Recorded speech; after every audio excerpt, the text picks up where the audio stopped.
Yes, my G's. This is the official last video of the month of the tutorial series. Going to just be a little quick but practical tip today. But firstly, I just want to express my absolute thanks and gratitude for all of you who have been supporting the content so far this year. All of the new subscribers as well, welcome. Thanks so much for joining in on the fun and chaos and learning and everything. And everyone who's been on the channel since day one. Some of you have had the pleasure of meeting in mentorship sessions, Zoom lessons recently as well.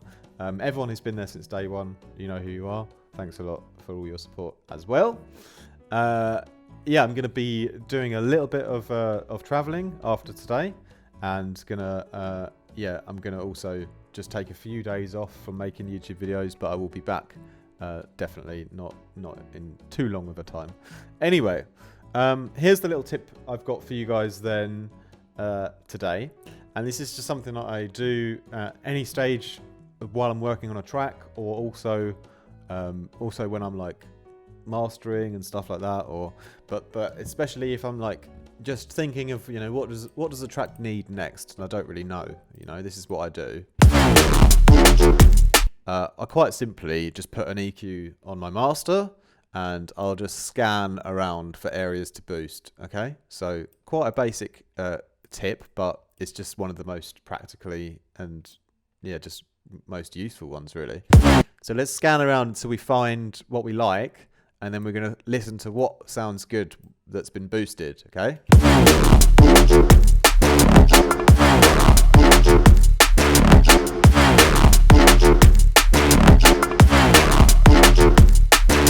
So I really like a boost around there.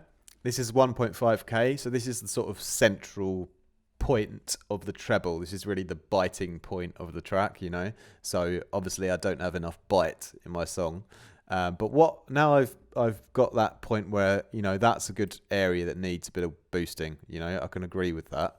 But what is it that I'm boosting in this area that is making it sound so good? So now I'll listen again and listen to the elements and decide what is the element that is sounding nicer here.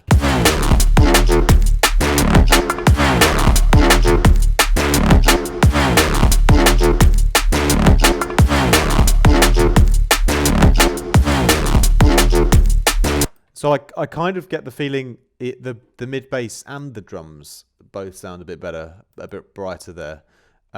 So if I'm not too sure, I'll just test it out on both.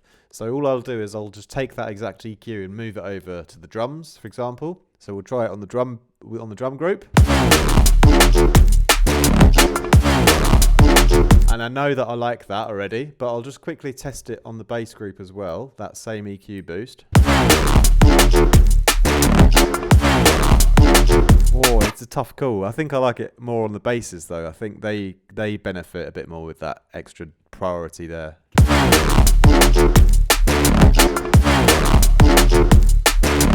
So I think I still need to do a bit more work on the drums to get them to be more interesting still. But I definitely have sort of discovered then that the bass is really benefited from a nice little treble boost there, and it's something I would not have, or it's something I might not have figured out unless I was doing this technique of scanning the master and just seeing what could be improved. So that's one thing that I'll do often. And if you're ever in a place in your track where you're not sure where to go next or how to improve the mix down, you can try doing that, and you might highlight some areas or spots that could be boosted, which is always fun. So hopefully that helps one of you guys out. At least if it helps one of you, then I've done my job. Even if, you know, 900 people watch the video and I help one person, I'll take that as a win.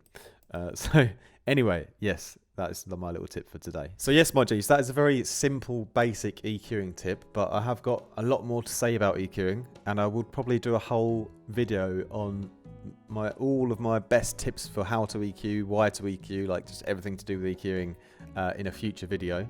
But until then, I also teach about EQing a lot in my mastering training program. So not only do I do the normal one-on-one mentorship, but I've also got a service there on my website where I teach my mastering process.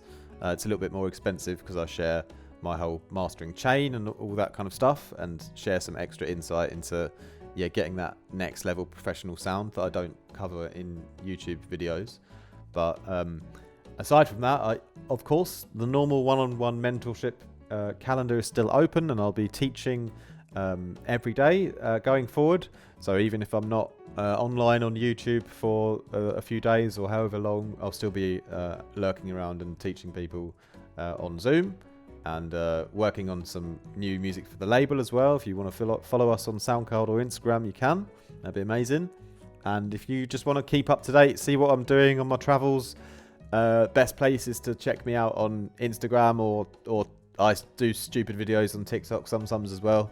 But yeah, you can follow along on IG, where your man is headed, and always feel free to shoot us a message on there. I'm always up for a friendly chat.